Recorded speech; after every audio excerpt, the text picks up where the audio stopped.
Hello students, आज का हमारा टॉपिक है division. Division is the inverse or an opposite operation of multiplication. Division क्या है? जो मल्टीप्लिकेशन है उसका बिल्कुल रिवर्स या इनवर्स ऑपरेशन है। बिल्कुल जैसे मल्टीप्लाई होती है उसका जस्ट अपोजिट होता है। अच्छा, उसके बाद डिवीजन में हमें वर्ड्स हमारे पास होते हैं। जैसे इस तरह से, अगर किसी नंबर को 24 को अगर हमें डिवाइड करना है 6 से, तो 6 4 जा 24, इस तरह से कुछ होता है। तो जो हमारा 24 होता है वो क्या होता है? डिविडेंट। 4 होता है वो क्या होता है? क्वोशेंट। और 6 है हमारा डिवाइजर, और 0 जो हमारी आई है वो रिमाइंडर। तो इनको हम थोड़ा सा डिफाइन कर लेते हैं। Dividend, the number which is to be divided is called dividend. जिस नंबर को हम डिवाइड कर रहे हैं वो क्या है? डिविडेंट है। जिस नंबर को डिवाइड किया जा रहा है वो क्या है? डिविडेंट है। उसके बाद है डिवाइजर,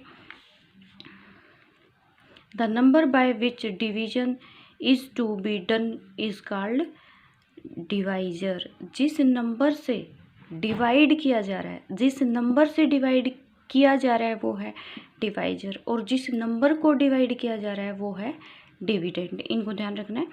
डिविडेंट जिस नंबर को डिवाइड किया जा रहा है और वो डिविडेंट है, और जिस नंबर से डिवाइड किया जा रहा है वो क्या है? Divisor.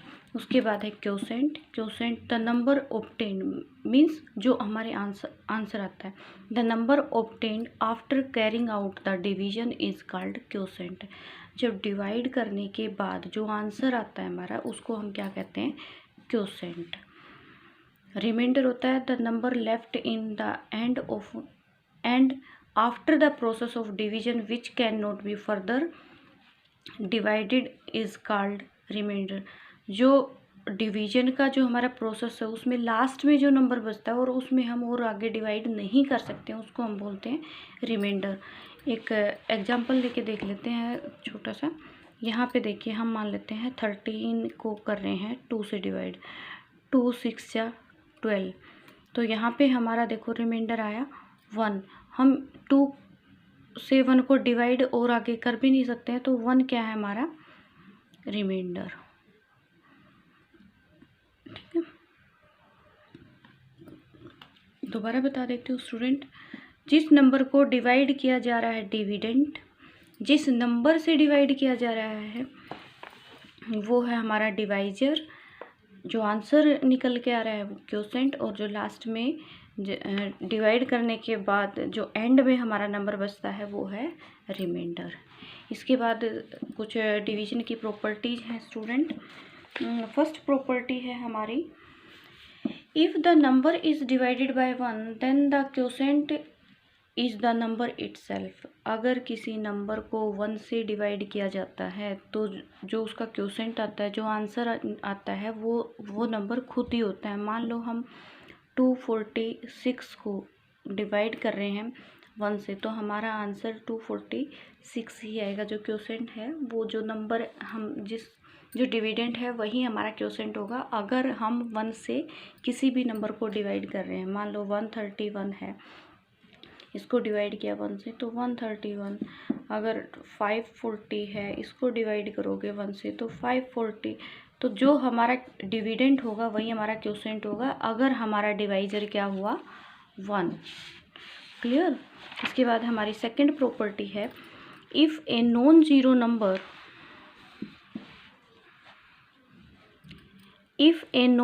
Number is divided by itself then the quotient is 1। यहाँ देखिए, अगर किसी भी नंबर को उसी नंबर से डिवाइड किया जाता है, मतलब जो नंबर है, मान लो हमारे पास 45 है और 45 को डिवाइड किया हमने 45 से, तो हमारा क्वोशेंट क्या आएगा? 1। किसी नंबर को खुद से ही डिवाइड किया जाएगा तो क्वोशेंट क्या आएगा? 1। उसके बाद हमारी थर्ड प्रॉपर्टी है, if a zero is divided by non zero number then quotient is 0। अगर 0 को डिवाइड किया जाता है किसी नॉन ज़ीरो नंबर से, लाइक हमने कर दिया इसको 69 से कर दिया। किसी भी नंबर से डिवाइड करो तो जो क्वोशेंट आएगा वो क्या आएगा, 0। 0 को डिवाइड कर दिया हमने 149 से, तो भी क्या आएगा, 0। 0 को किसी भी नंबर से आप डिवाइड करोगे तो क्या आएगा, 0। उसके बाद है फोर्थ प्रॉपर्टी हमारी, if a non zero number is divided by zero then it has no meaning.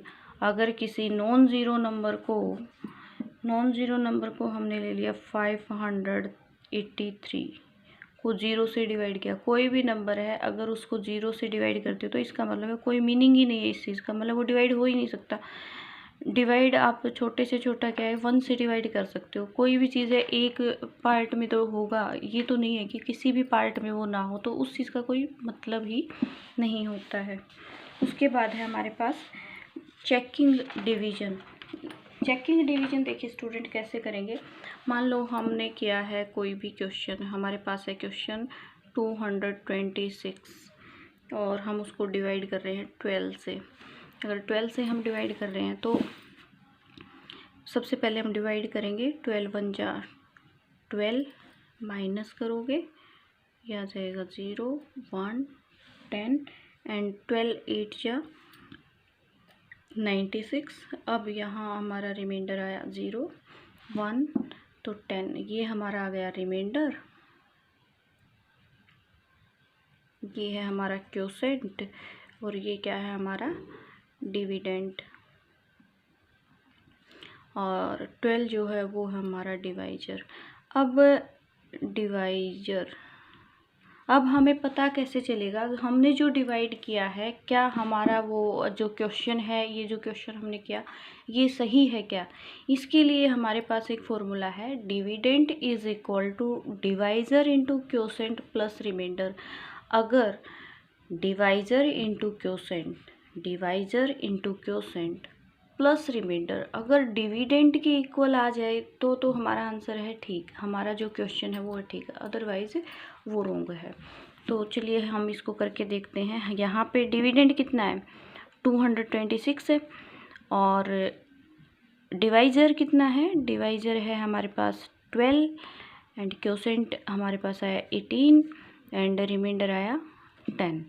अब इसको अगर हम मल्टीप्लाई करते हैं तो मल्टीप्लाई करने के बाद हमारे पास आता है 216 प्लस 10, ठीक है, और ये आ गया 226। तो ये तो हमारा सेम ही आ गया, सेम आ गया तो इट मीन्स हमारा जो क्वेश्चन है वो बिल्कुल करेक्ट है, means answer is verified. The answer is verified means हम श्योर हैं कि हमारा जो क्वेश्चन है, जो सॉल्यूशन हमने किया है वो बिल्कुल सही है। तो आई होप स्टूडेंट आपको ये वीडियो पसंद आई होगी। So thank you.